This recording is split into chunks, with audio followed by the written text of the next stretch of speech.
At 6, the Department of Defense is activating the Civil Reserve Air Fleet to help with evacuation in Afghanistan. 18 planes from a number of airlines will help transport passengers beyond what the military is capable of doing right now. This is a voluntary program to help the Department of Defense in emergencies.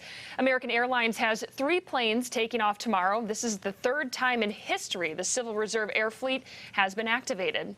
And today marks 1 week since the fall of Kabul to the Taliban.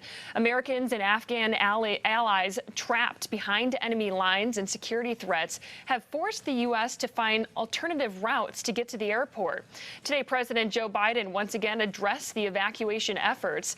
Fox 46's Kelly Meyer brings us the latest updates on the crisis in Afghanistan.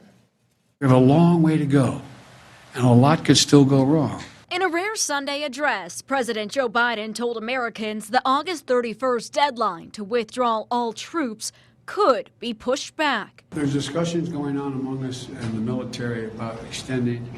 Our hope is we will not have to extend. One extension that is happening is to the safe zone surrounding the Kabul airport, which could allow more Americans and Afghan allies to get through as thousands gather outside. That perimeter is a source of criticism from Republican lawmakers. Illinois Congressman Adam Kinzinger on CNN's State of the Union. Why are we sitting in the Kabul airport and in Afghanistan right now with such a lack of confidence that we're begging the Taliban to allow us to save our own citizens? Secretary of State Antony Blinken telling CBS Face the Nation, they are in control of Kabul. That is the reality. The president said Sunday that the Taliban has not taken action against U.S. forces, but didn't shut down using sanctions against them. The answer is yes. It depends on the conduct.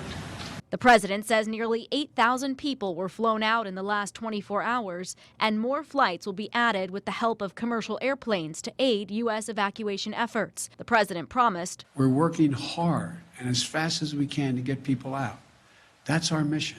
There are currently 9 days until troops are set to withdraw from the region. Reporting in Washington, I'm Kelly Meyer.